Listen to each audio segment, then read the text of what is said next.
Good morning friends. अपने पुराने lectures में हम लोगों ने सिंगल फेज एसी सर्किट्स को डिस्कस किया था। इन दिस वीडियो हम डिस्कस करेंगे थ्री फेज एसी सर्किट को। जब हम थ्री फेज एसी सर्किट की बात करते हैं तो सबसे पहली चीज़ आती है हमारे दिमाग में कि जो तीन फेज हैं वो एक दूसरे से कितने डिग्री पर रखे जाएं जिससे कि हमारे तीनों फेजेस एक साइकिल में कंप्लीट हो जाए। तो जब हम बात करते हैं एक साइकिल की तो हमारी एक साइकिल कंप्लीट होती है 0 से 360 डिग्री में, और यहाँ पर हमारा अभी तक सिंगल फेज में था तो सिंगल फेज पूरा 0 से 360 डिग्री तक था। अभी हम बात कर रहे हैं थ्री फेज की, तो first of all 360 divided by 3 is 120 degree. इसका मतलब तीनों फेज एक दूसरे से 120 डिग्री के डिफरेंस पर होने चाहिए। तो अगर हमें यहाँ पर फेजेस के हमें कुछ नाम देने हैं तो हम लोग क्या नाम दे सकते हैं? या तो हम उसको RYB कह सकते हैं, या फिर हम उसको 1 2 3 कह सकते हैं, या फिर हम उसको ABC कह सकते हैं। तो यहाँ पे हमने नाम देने का तरीका दिए तो कॉमन नेम्स हैं हमारे। RYB का मतलब होता है रेड वायर, येलो वायर और ब्लू वायर, जो हम इलेक्ट्रिकल में वायरिंग यूज़ करते हैं। तो अगर हम तीनों फेजेस को एक दूसरे से 120 डिग्री के डिफरेंस पे ड्रॉ करते हैं तो हमारा फेजर डायग्राम कुछ इस तरीके से बनेगा। If this is a VR, तो हमने यहाँ पर अगर क्लॉकवाइज सीक्वेंस लिया है तो R के बाद Y आया 120 डिग्री पर, Y के बाद V बना हमारा अगेन 120 डिग्री पर, और B के बाद फिर से हमारा R आया 120 डिग्री पर। तो अगर हम इस फेजर डायग्राम को देखें तो हमारे तीनों फेज एक दूसरे से 120 डिग्री के डिफरेंस पर बनते हैं।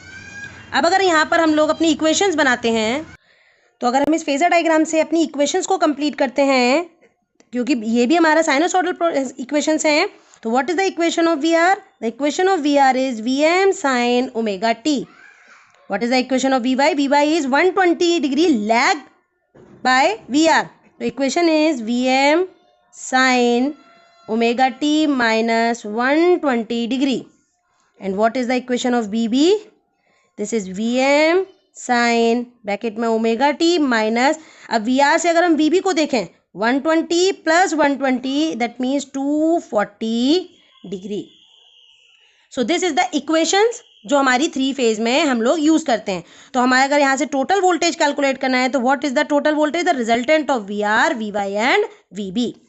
नाउ अगर हम इसकी वेव फॉर्म को ड्रॉ करते हैं, if we draw the wave form of these equations, तो हमें इक्वेशंस ड्रॉ करने के लिए हमने सबसे पहले अपनी इक्वेशंस को थीटा यानी ओमेगा टी के रेस्पेक्ट में ड्रॉ करेंगे वोल्टेज की इक्वेशंस को। तो सबसे पहले हम VR को अगर ड्रॉ करते हैं तो VR is Vm sine omega T.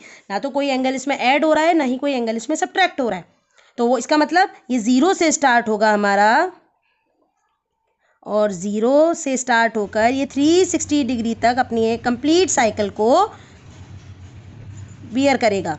तो this is the equation of VR, जहाँ पर इसकी मैक्सिमम वैल्यू है Vm। This is 0 angle, this is 180 degree angle, this is 360 degree angle. ये मैक्सिमम वैल्यू को हमने 90 डिग्री कहा, this angle is 270 degree. Now अब हमारी आती है सेकेंड इक्वेशन।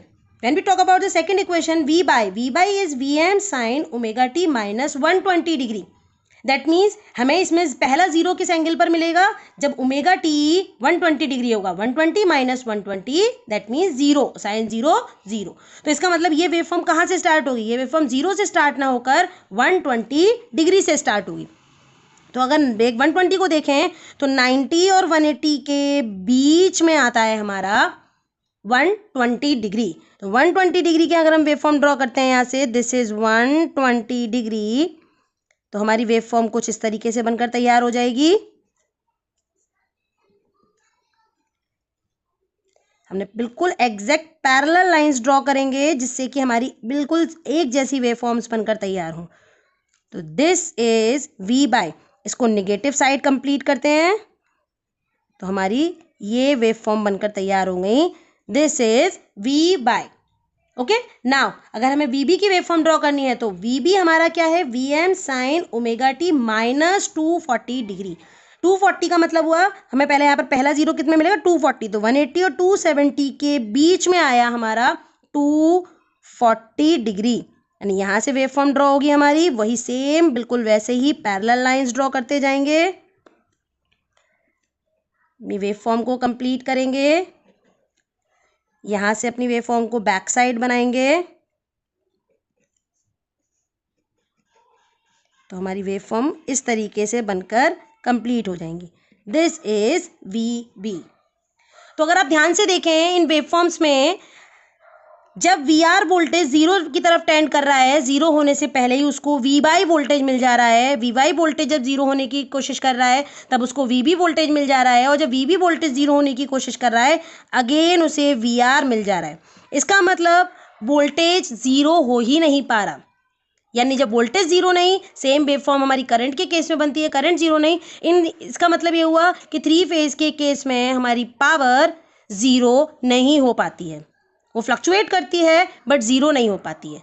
तो ये हमारे एडवांटेज हुआ थ्री फेज का ओवर सिंगल फेज, कि सिंगल फेज में हमारी पावर फ्लक्चुएट तो करती है बट एक साइकिल कंप्लीट करने में वो 3 टाइम्स जीरो हो जाती है।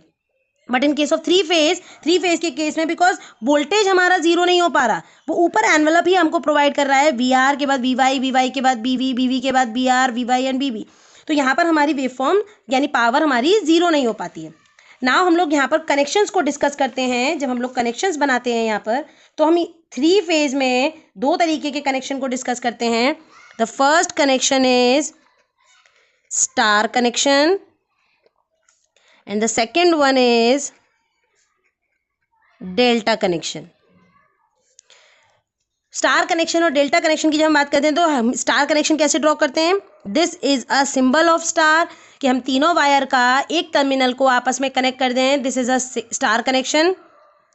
And when we form the triangle shape with the help of 3 resistances और 3 कॉइल्स, तो this is a delta connection.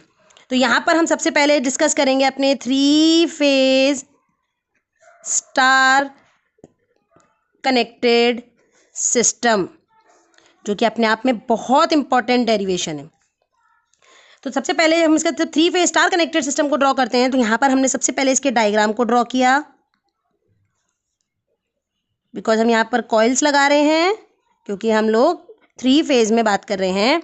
तो this is a star connected system RYB। अब यहाँ से हमने अपने 3 वायर्स को कनेक्ट किया, क्योंकि जब भी हम सप्लाई कनेक्शन की बात करते हैं विदाउट वायरिंग हम कोई कनेक्शन नहीं करते हैं। तो अब ये है हमारे फेज, जो हम फेज की बात कर रहे हैं। दीज आर लाइंस जिनके थ्रू हम इसको वोल्टेज प्रोवाइड कराएंगे। तो ये R फेज, ये Y, ये V। तो R और Y के बीच का वोल्टेज हो गया VRY, Y एंड B के बीच का वोल्टेज हो गया V/B, एंड B और R के बीच का वोल्टेज हो गया VBR। इस फेज सीक्वेंस को हमेशा याद रखेंगे, R से Y, Y से B एंड B से R। इस वाली वैल्यू को अगर मैं RB लिखूंगी तो ये गलत हो जाएगा, बिकॉज हमारा सीक्वेंस R से Y, Y से B और B से R पे वेरी कर रहा है। तो इस चीज़ का बहुत ध्यान रखेंगे। In three phase sequence is a very important term, क्योंकि अगर हमने कोई भी 2 वायर की पोजीशन चेंज की, हमारा सीक्वेंस आपका क्लॉकवाइज से एंटी क्लॉकवाइज में बदल जाता है। इसीलिए फेज सीक्वेंस का बहुत इंपॉर्टेंट ध्यान रखना जरूरी है हमारे लिए। तो ये वोल्टेजेस बने हमारे दोनों लाइंस के बीच, R और Y के बीच VRY, Y और B के बीच VYB, B और R के बीच VBR। इन तीनों वोल्टेजेस ने करंट जनरेट करी IR, IY एंड IB। और यहाँ पर फेज जो वोल्टेज था उसका नाम हो गया VR, VY एंड VB। तो सबसे पहले टर्म आता है हमारा कि what are the line voltage and what are the phase voltage. Line voltage यानी जो वोल्टेज लाइन पे जनरेट होते हैं, यानी यहाँ जनरेट होते हैं, दीज आर लाइन्स। जो वायर्स कनेक्ट किए जा रहे हैं दीज आर लाइन्स। आप लोगों ने हमेशा देखा होगा कि ट्रांसमिशन लाइन्स जो होती हैं उनका अलग क्या करते हैं, ट्रांसमिशन। हम हर एक चीज़ एक सब स्टेशन से दूसरे सब स्टेशन पे अगर अपनी पावर को हम लोगों को ट्रांसमिट करना है तो हम थ्रू लाइन्स ट्रांसमिट करते हैं, है ना हम लोग। तो ये दीज आर लाइन्स। तो what are the line voltages? The line voltages are VRY equal to V/B equal to VBR। Because हम बात करते हैं बेटा हमेशा बैलेंस्ड लोड की। बैलेंस लोड का मतलब हुआ एक जैसा तीनों फेज के अक्रॉस हमारे वोल्टेज, इम्पीडेंस, करंट, हर सब कुछ क्या होगा, सेम। तो इसको हमने एक कॉमन नाम दे दिया VL, क्योंकि लाइन वोल्टेज था। Now we talk about phase voltage. जब हम फेज वोल्टेज की बात कर रहे हैं तो वी आर बराबर वी बाय बराबर वी बी, और इनको नाम दे दिया हमने वी फेज। क्लियर है यहाँ तक सबको? तो हमारे लाइन वोल्टेज और phase voltage, similarly line current and phase current बनेंगी हमारी। तो लाइन करंट की अगर हम बात कर रहे हैं तो आई आर बराबर आई वाई बराबर आई बी, इनको नाम दे दिया हमने आई एल। और अगर हम ध्यान से इस डायग्राम में देखें, आई आर ये लाइन की करंट है और ये सेम करंट हमारी फेस पर पहुंची। आई वाई करंट लाइन पर है, सेम करंट फेस पर पहुंची। आई बी करंट लाइन है, सेम करंट हमारी फेस पर पहुंची। तो इसका मतलब फेस करंट भी हमारी यही है, नो चेंज। तो फेस करंट भी हमारी क्या हो गई, I R I Y and I B. तो अगर हम यहाँ पे पहला रिलेशन निकालते हैं, relation between line and phase current, तो what is the relation between line and phase current? Both are same. तो सबसे पहला रिलेशन हमारा स्टार कनेक्टेड सिस्टम में निकल कर आया कि लाइन की करंट और फेज की करंट स्टार के केस में सेम होती है, बिकॉज यहाँ पर हमारी करंट कहीं पर भी डिवाइड नहीं हो रही। जो लाइन पर करंट आ रही है वही सेम करंट हमारी फेज पर पहुंच रही है। नाउ हम लोग अब डिस्कस करते हैं अपने relation between line and phase voltage. और अगर आपने देखा होगा पिछली वाली शीट में, लाइन का वोल्टेज और फेज का वोल्टेज बोथ आर डिफरेंट। तो अगर हम यहाँ पे इस डायग्राम में देखें, अगर हम वी आर वाई की बात कर रहे हैं तो वी आर वाई क्या है, आर और वाई का potential difference. V Y B Y and B के बीच का potential difference, V B R B और आर के बीच का पोटेंशियल डिफरेंस। तो यहाँ पर हम इसको इस तरीके से आराम से लिख सकते हैं, वी आर वाई हो गया the potential difference between V R and V Y. इसको इस तरीके से भी लिख सकते हैं, वी आर का positive phase and V Y का negative phase. Similarly V Y B is V Y minus V B, the positive phase of B Y and negative phase of V B. And V B R is V B minus V R, V B positive phase and negative phase of V R. तो यहाँ पर आपको साफ साफ नजर आ रहा है कि यहाँ हम लोगों का एक रिलेशन तैयार हो रहा है। These are line voltage, these are phase voltage. That means two phase voltage मिलकर एक लाइन वोल्टेज को जनरेट कर रहे हैं। तो यहाँ अगर हम इसका फेजर डायग्राम बनाते हैं तो वहाँ से हम इजीली कैलकुलेट कर पाएंगे। अब फेजर डायग्राम बनता है फेज वैल्यू से। And what are the phase voltages? The phase voltage are V R V Y and V B, जो एक दूसरे से 120 डिग्री के डिफरेंस पर बनाए जाएंगे। V Y and V B एक दूसरे से 120 डिग्री के डिफरेंस पर विद द सेम मैग्नीट्यूड। इनका मैग्नीट्यूड क्या रहेगा हमारा? सेम। अब अगर मुझे वी आर बाई को बनाना है तो वी आर बाई को बनाने के लिए वी आर का पॉजिटिव एंड वी बाई का, सॉरी यहाँ पर वी बाई होगा, वी बाई का निगेटिव। तो एक बात बताइए, this is a positive phase of V Y, इसको मुझे अगर निगेटिव करना है तो मैंने सिर्फ क्या काम किया, इसको निगेटिव डायरेक्शन में बढ़ा दिया मैंने, सिंपल।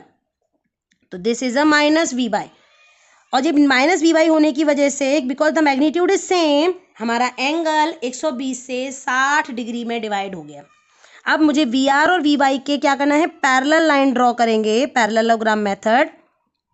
सिंपल, हमने यहाँ पर पैरेललोग्राम मेथड से अपना रिजल्टेंट कैलकुलेट किया। The resultant value is V R Y and the angle is 30 degree, because angle equally divide हो जाएगा हमारा।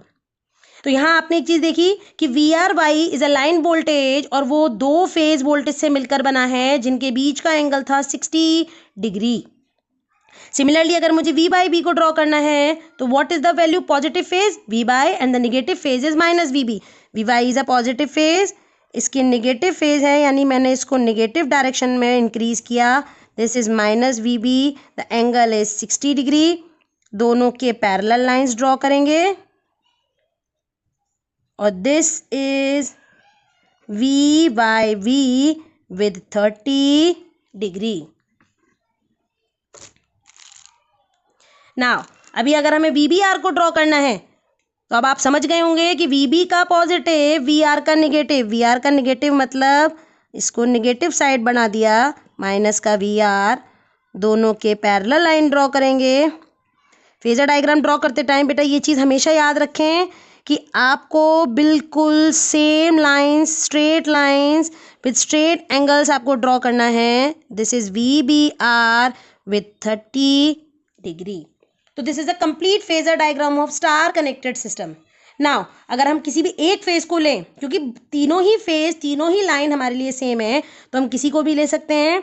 If we consider the VRY, तो हमारे पैरेललोग्राम मेथड का फॉर्मूला क्या होता है? तो component of x square plus y square plus 2xy cos theta. तो यहाँ पर हमने वही फॉर्मूला अप्लाई किया। The component is x square VR square, the component of y square VY square. हम नेगेटिव साइन कंसीडर किया बिकॉज हम लोग सिर्फ मैग्नीट्यूड को डिस्कस कर रहे हैं। प्लस 2VR VY और दोनों के बीच का एंगल है 60 डिग्री। इस VRY को बनाने के लिए VR और VY के बीच का एंगल कितना रह गया था? 60 डिग्री। नाउ VRY को हमने रिप्लेस कर दिया VL से, जिसे हम लोगों ने पहले ही मान लिया था। VRY is V phase square, VY is V phase square, 2 V phase into V phase cos 60 is 1/2। 2 से 2 को कैंसिल आउट किया। This is VL under root V phase square plus V phase square plus V phase square. That mean this is a 3V phase square. Under root से बाहर लिया, the formula is under root 3 times of V phase. So this is the relation between line voltage and phase voltage of star connected system. तो I think अब आप लोगों को ये चीज़ बिल्कुल अच्छे से समझ में आ गई होगी कि स्टार कनेक्टेड सिस्टम के केस में हम लोग लाइन और फेज का रिलेशन किस तरीके से कैलकुलेट करते हैं। तो चलिए अब हम पावर का रिलेशन कैलकुलेट करते हैं और उसके बाद न्यूमेरिकल सॉल्व करते हैं। तो हम लोग यहाँ पे पावर का अगर रिलेशन कैलकुलेट करते हैं तो तीनों ही फेज हमारे इक्वल हैं। तो अगर हम पावर इन ईच फेज की बात करते हैं, अगर एक फेज की पावर की बात करते हैं तो व्हाट इज द फॉर्मूला?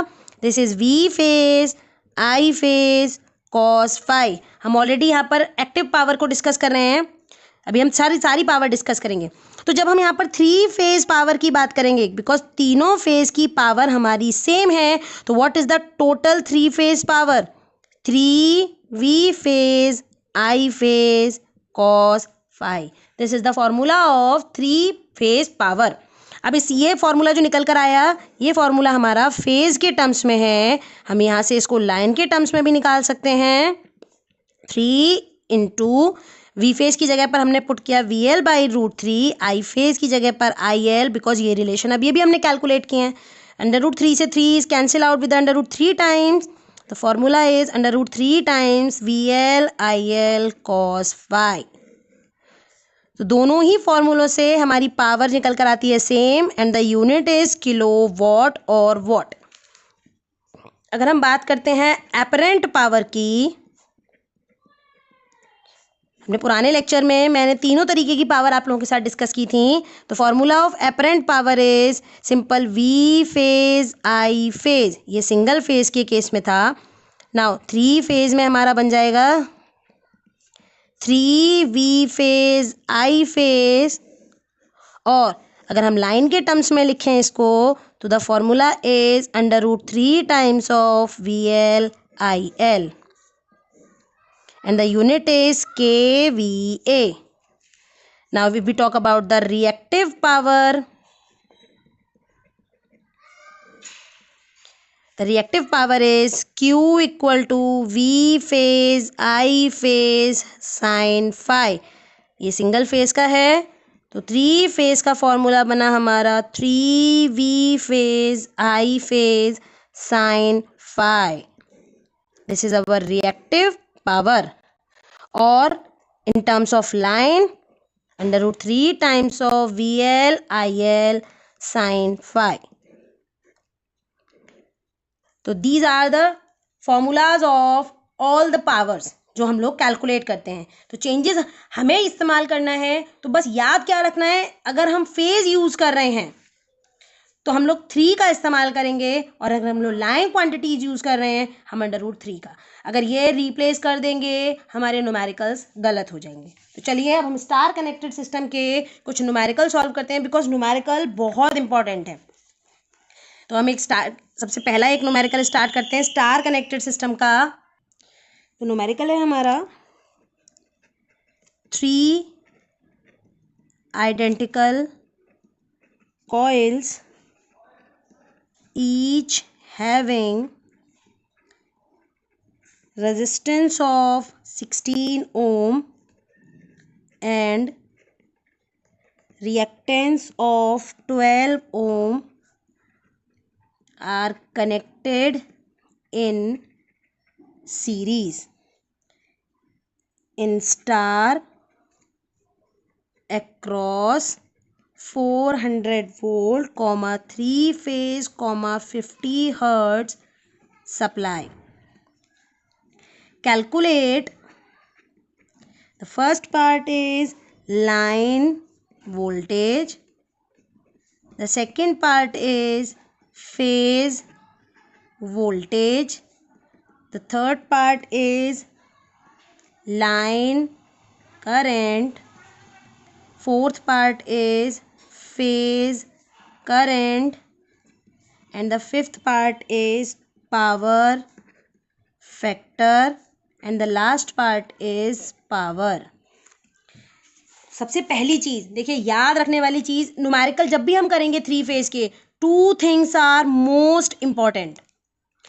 जो फेज में जो इम्पीडेंस मिलेगा वो हमेशा फेज का होगा, ये चीज हमेशा याद रखें। लाइन पर कभी भी इम्पीडेंस नहीं होगा, बिकॉज ट्रांसमिशन लाइन जो भी हम यूज़ करते हैं, लाइंस के थ्रू यूज़ करते हैं, वो सिर्फ ट्रांसमिशन करती हैं, हमारे लाइन वोल्टेज से करंट को जनरेट करती हैं। लोड हमारा कहाँ है? फेज पर। तो सबसे पहली चीज़ कि यहाँ पर जो भी इम्पीडेंस होगा हमारा वो हमेशा फेज का होगा, ये चीज़ हमेशा याद रखेंगे पहली चीज़। तो what is the value of Z phase? The Z phase is √r phase square plus x phase square, यानी √ में 16 square plus 12 square 20 ohm. This is our first important things कि इम्पीडेंस हमेशा फेज का होगा। वी नेवर यूज ZL, हम लोग line voltage कभी use, line का इम्पीडेंस कभी यूज नहीं करेंगे। And the second important thing, जो वोल्टेज हमेशा मिलेगा ये हमेशा लाइन का वोल्टेज होगा, ये कभी भी फेज पर नहीं मिलेगा। क्योंकि अगर आपको डायग्राम याद होगा स्टार कनेक्टेड सिस्टम का, तो जो भी करंट जनरेट हुआ था वो लाइन वोल्टेज ने जनरेट किया था, ना कि फेज ने जनरेट किया था। फेज उल्टा करंट कभी नहीं दे रहा है हमें, है ना। तो हमारा लाइन वोल्टेज हमेशा लाइन का होगा, यानी VL यहाँ ऑलरेडी गिवन है 400 वोल्ट। तो our first part is solved. तो ये दो चीज़ें हमेशा याद रखेंगे न्यूमेरिकल सॉल्व करते टाइम कि इम्पीडेंस हमेशा फेज का होगा एंड वोल्टेज हमेशा लाइन का गिवन होगा। Now our second part is calculate the value of V phase. यहाँ न्यूमेरिकल में साफ साफ मेंशन है this is a star connection, और in star connection relation is VL equal to √3 times of V phase and IL equal to I phase. तो V phase का formula क्या बना? VL √3।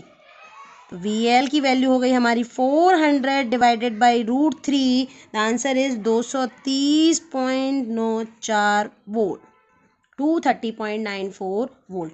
सेकेंड पार्ट सॉल्व हो गया। Now third, हमें current calculate करनी है। तो बिकॉज इम्पीडेंस फेज का था तो इसके साथ जो वोल्टेज और करंट यूज होंगे वो भी हमारे फेज के होंगे, और करंट निकालने का एक ही फॉर्मूला होता है हमारा, this one, I phase equal to V phase upon Z phase.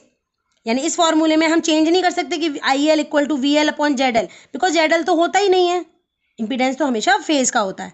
यहाँ पर हम वैल्यू पुट करते हैं 230.94, Z फेज इज 20, डिवाइड किया 11.547 ampere, this is the current value. Now fourth part IL and I phase both are same, हम लोग पहले ही ये बात प्रूव कर चुके हैं। तो the line current is IL equal to I phase equal to 11.547। नाउ fifth part, the power factor cos phi का फॉर्मूला R/Z, सिंपल, R था 16, Z था 20, answer is 0.8। Now power under root 3 times VL IL cos phi. Under root 3 into what is the VL? 400. What is the IL? 11.547 and the power factor is 0.8. Answer is 6400 watt. तो this is just very simple numerical जिसमें हमें सब कुछ given था और हमसे ये सारी क्वांटिटीज पूछी गई थी. जो नेक्स्ट न्यूमेरिकल हम करेंगे उसमें थोड़ा सा चेंज करेंगे और उसके बाद वो न्यूमेरिकल सॉल्व करेंगे. तो चलिए अपना सेकंड न्यूमेरिकल को सॉल्व करते हैं. Question number 2. A 3-phase 400 volt supply is connected to a 3-phase star connected balanced load. The line current is 20 ampere. Numerical को आप मेरे साथ साथ सॉल्व करेंगे तो आपको बहुत आसानी से समझ में आ जाएंगे. And the power consumed by the load is 12 kilowatt. Calculate the impedance, phase current and power factor. बहुत सिंपल सा न्यूमेरिकल है. यानी पहले वाले न्यूमेरिकल में और इसमें डिफरेंस क्या है कि पहले वाले न्यूमेरिकल में हमें इम्पीडेंस गिवन था, हमसे लाइन वोल्टेज पावर पूछा गया था. यहाँ पर हमें बाकी चीज़ें गिवन है, इम्पीडेंस हमसे पूछा जा रहा है. तो सबसे पहले हम गिवन क्वांटिटीज़ को यहाँ मेंशन करते हैं. लाइन वोल्टेज दिया गया है 400 वोल्ट. याद रखेंगे वोल्टेज जो मिलेगा वो लाइन का होगा. उसके बाद करंट दी गई है IL और I फेज दोनों सेम होते हैं because this is a star connection. उसकी वैल्यू दी गई है हमें 20 एम्पियर. पावर दी गई है 12 इंटू 10⁻³ वॉट. किलो वॉट में थी, वॉट में चेंज कर लेंगे. तो यहाँ पर सबसे पहले हमसे पूछा गया है इम्पीडेंस की वैल्यू, फेज करंट की वैल्यू और पावर फैक्टर. तो देखिए फेज करंट तो हमने कैलकुलेट कर लिया. अवर first part is solved. Now power का फॉर्मूला आपको अगर याद हो तो पावर का फॉर्मूला होता है √3 times of VL IL cos phi. Power की जगह हमने क्या पुट किया 12 into 10⁻³ √3 times of VL is 400 IL is 20 cos phi को कैलकुलेट कर लेंगे यहाँ से. तो cos phi कितना हुआ 12,000 डिवाइडेड बाई √3 इंटू 400 इंटू 20. यहाँ से अगर हमने cos phi को कैलकुलेट किया तो value of cos phi is 0.866. This is our second part. Now the third part यानी इम्पीडेंस की बात कर रहे हैं. तो what is the formula of Z phase? The Z phase is V phase upon I phase. अब I phase तो हमें पता है बट V फेज नहीं पता. तो V फेज को हम कैलकुलेट कर लेते हैं VL बाई √3 के साथ.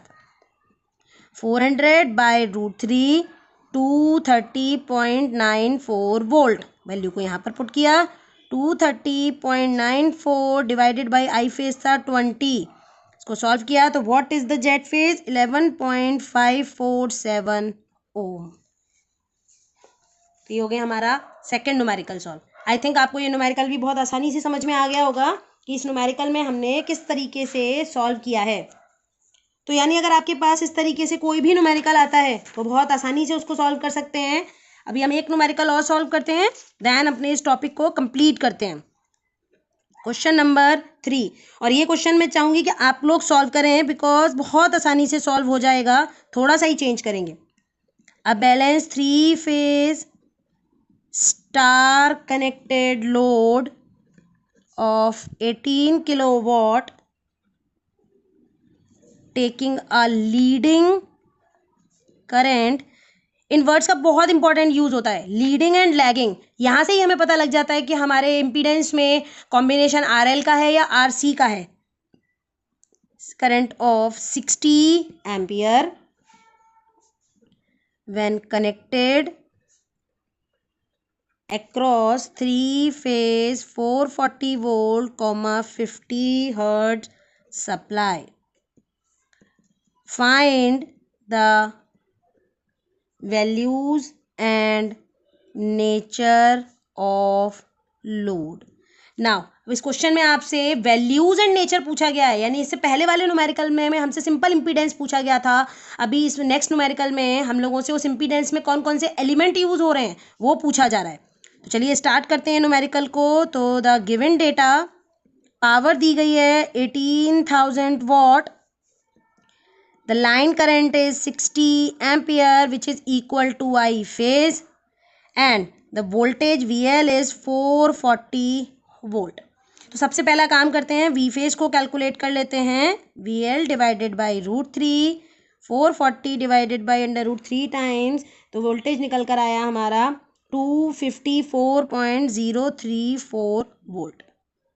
ठीक है, अभी हम यहाँ से सेम पुराने जैसा न्यूमेरिकल पहले वाला, पावर की हेल्प से हम पावर फैक्टर को और V फेज I फेज की हेल्प से Z फेज को कैलकुलेट कर लेते हैं, नो चेंज। तो सबसे पहले हमने यहाँ पर फॉर्मूला लगाया अपना पावर का, √3 times VL IL cos phi।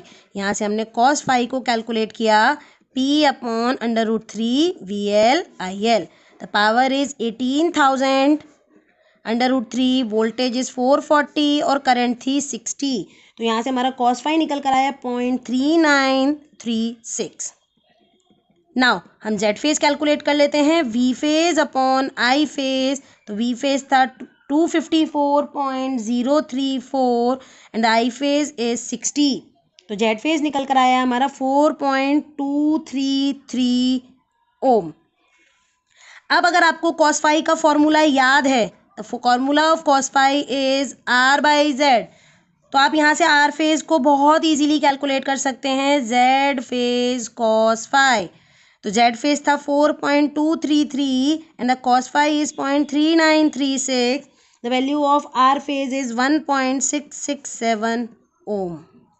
अब XL है या XC है वो देखिए न्यूमेरिकल में लिखा हुआ था। न्यूमेरिकल में क्या लिखा हुआ है, लीडिंग करंट। और लीडिंग करंट कौन किस एलिमेंट में होती है, ओनली कैपेसिटेंस। तो यहाँ पर हम सबसे पहले XC को कैलकुलेट करते हैं। तो Z फेज बराबर √R phase square plus XC phase square. तो यहाँ से हम XC फेज को कैलकुलेट करें तो फॉर्मूला बनेगा हमारा Z फेज स्क्वायर माइनस का R phase square. Value put करते हैं, तो Z phase is 4.233 square minus 1.667 square. Solve करने पर XC निकल कर आया हमारा 3.892 ओम।